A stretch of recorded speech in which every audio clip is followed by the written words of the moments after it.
ఇప్పుడే country delight యాప్ని download చేసుకోండి. Download the country delight app now.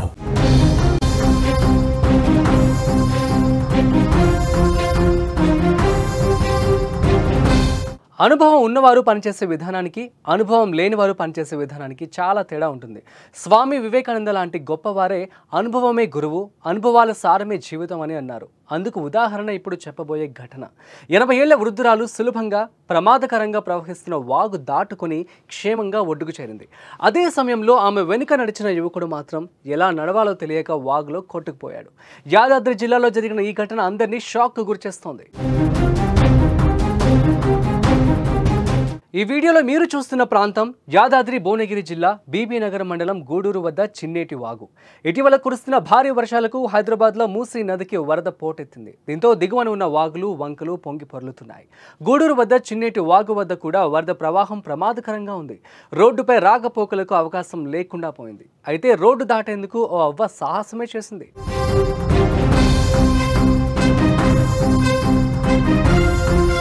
వరదను అంచనా వేసుకుంటూ వరద ఉధృతిని తట్టుకుని వాగు ప్రవాహాన్ని దాటింది ఆ అవ్వ. అయితే వెనకాలే 23 ఏళ్ల యువకుడు వరద ఉధృతిని దాటే ప్రయత్నం చేశాడు. సునాయాసంగా ఆమె వాగును దాటి వెళ్ళగా అతడు మాత్రం వరద అంచనా వేయలేక బలైపోయాడు.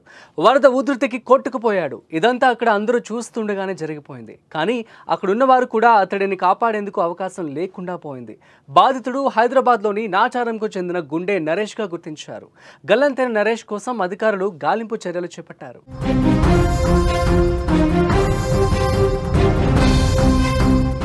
సో యాదాద్రిలో జరిగినటువంటి ఈ ఘటన మనం చూస్తున్న విజువల్స్లో అక్కడ అవ్వ చూడండి ఎంత చక్కగా వెళ్తూ ఉందో. అవ్వ వెనకాలే ఉన్నటువంటి ఈ వ్యక్తి మాత్రం చాలా చిన్నగా అడుగులు వేసుకుంటూ వెళ్ళి అలా వెళ్తూ ఉన్నాడు, జారిపోయాడు. సో చాలా దూరం వరకు కొట్టుకుపోయాడు. అయితే అక్కడ ఉన్నటువంటి పోలీసులు కావచ్చు, అక్కడ ఉన్నటువంటి వ్యక్తులందరూ కూడాను అతడిని వెతికే ప్రయత్నం అయితే చేస్తూ ఉన్నారు. సో జేసీబీలతో అదేవిధంగా అక్కడ ఉన్నటువంటి గజ ఈతగాళ్లతో పోలీసులందరూ కూడా కలిసి తనని వెతికే ప్రయత్నం అయితే చేస్తూ ఉన్నారు.